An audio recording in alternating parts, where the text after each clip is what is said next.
નમસ્કાર, હું છું માનસી. તમે જોઈ રહ્યા છો પર્સનલ ફાઇનાન્સનું ખાસ બુલેટિન મની ટાઈમ. આજના બુલેટિનમાં આપણે વાત કરીશું મોંઘવારી ભથ્થાની, બોનસની, પેટ્રોલ ડીઝલના ભાવની અને પેન્શન પ્લાનની. અમારી પાસે રોકાણની પણ ખબર છે અને બચત પર વધુ મેળવવાની પણ ખબર છે. તો ચાલો કરીએ શરૂઆત.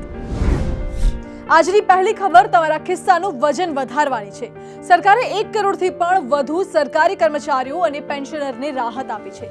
સરકારે મોંઘવારી ભથ્થું વધારવાની મંજૂરી આપીને કર્મચારીઓને દિવાળી પહેલા ગિફ્ટ આપી છે.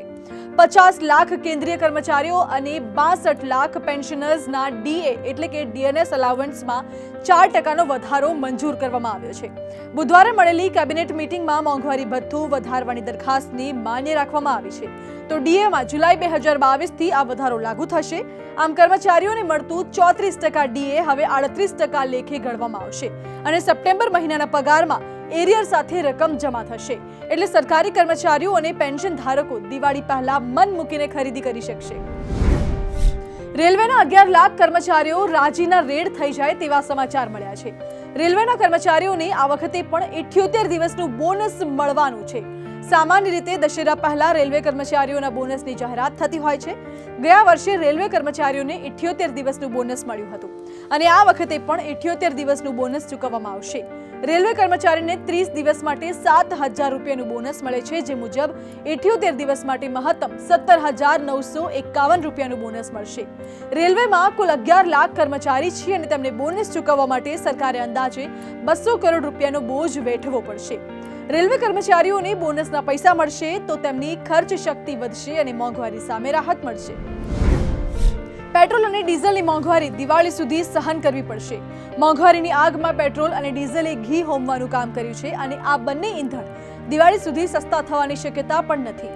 પેટ્રોલિયમ મંત્રાલયના સૂત્રોના જણાવ્યા અનુસાર પેટ્રોલ અને ડીઝલના ભાવમાં ટૂંક સમયમાં ઘટાડો થવાની શક્યતા નથી.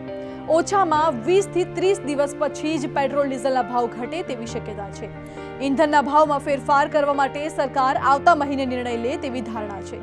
આંતરરાષ્ટ્રીય સ્તરે ક્રૂડ મોંઘું થવાથી ભારતમાં છેલ્લા ઘણા મહિનાથી પેટ્રોલ અને ડીઝલના ભાવ વધી રહ્યા છે.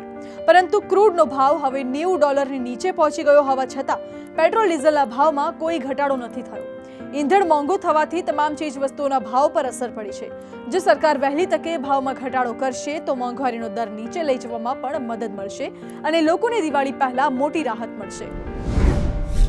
આ ખબર છે આઈપીઓની.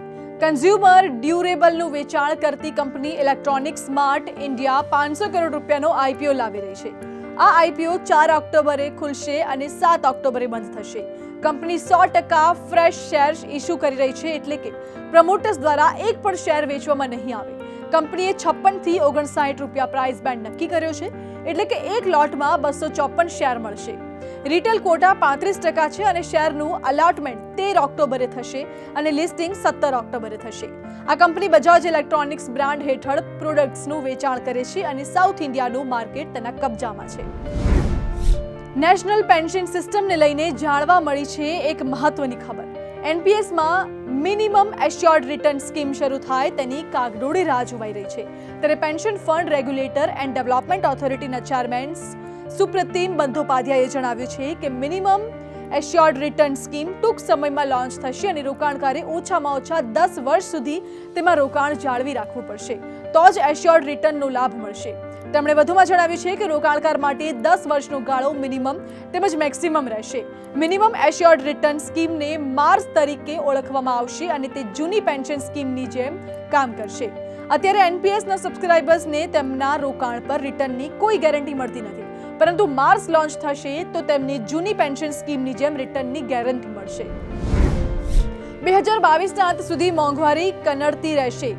American credit rating agency S&P global રેટિંગ્સે જણાવ્યું છે કે ડિસેમ્બર 2022 સુધી તે ભારતીયોને મોંઘવારીમાંથી રાહત મળવાની શક્યતા દેખાતી નથી.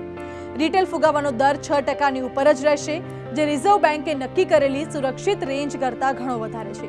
એજન્સીએ વધુમાં જણાવ્યું છે કે સંપૂર્ણ નાણાકીય વર્ષ 2022 અને 23માં ફુગાવાનો સરેરાશ દર 6.8% રહેશે, જે ગયા નાણાકીય વર્ષમાં 5.5% હતો.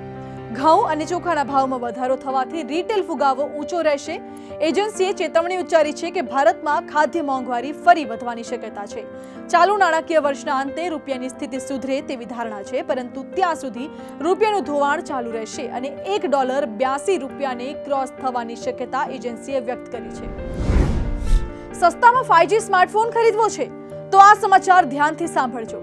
ટેલિકોમ માર્કેટમાં એવી ચર્ચા છે કે 4G ફોન કરતા 5G ફોન મોંઘા હશે, પરંતુ રિલાયન્સ ઓછી કિંમતના 5G ફોન લોન્ચ કરીને હેન્ડસેટ માર્કેટમાં ખળભળાટ મચાવી શકે છે.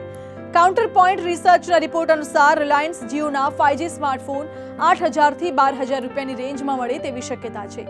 રિલાયન્સ ઇન્ડસ્ટ્રીઝની છેલ્લી વાર્ષિક સાધારણ સભામાં ચેરમેન મુકેશ અંબાણીએ કહ્યું હતું કે કંપની યોગ્ય સમયે ભારતમાં ultra affordable 5G smartphone launch કરશે. એજન્સીના રિપોર્ટ પ્રમાણે રિલાયન્સ આ ફોન 2024માં લોન્ચ કરે તેવી ધારણા છે. જો કે બ્રોકરેજ કંપની સ્પાર્ક કેપિટલના જણાવ્યા પ્રમાણે 5G પ્લાનના ટેરિફ 4G પ્લાનની સરખામણીએ 20% વધારે રહેવાની ધારણા છે. સહકારી બેંકોથી દૂર રહેવામાં જ મજા છે.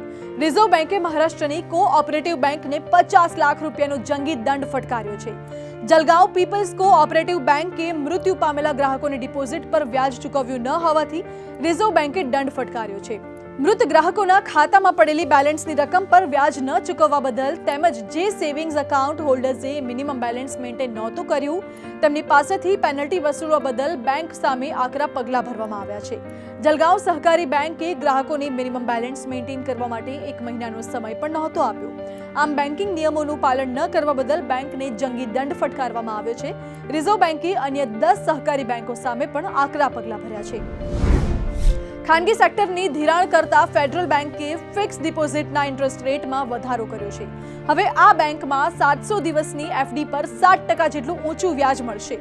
જો તમે સિનિયર સિટીઝન હશો તો આ બેંકમાં 5 વર્ષ કરતાં ઓછી મુદતની એફડી કરાવશો તો બેંક તમને 0.5% વધુ વ્યાજ આપશે.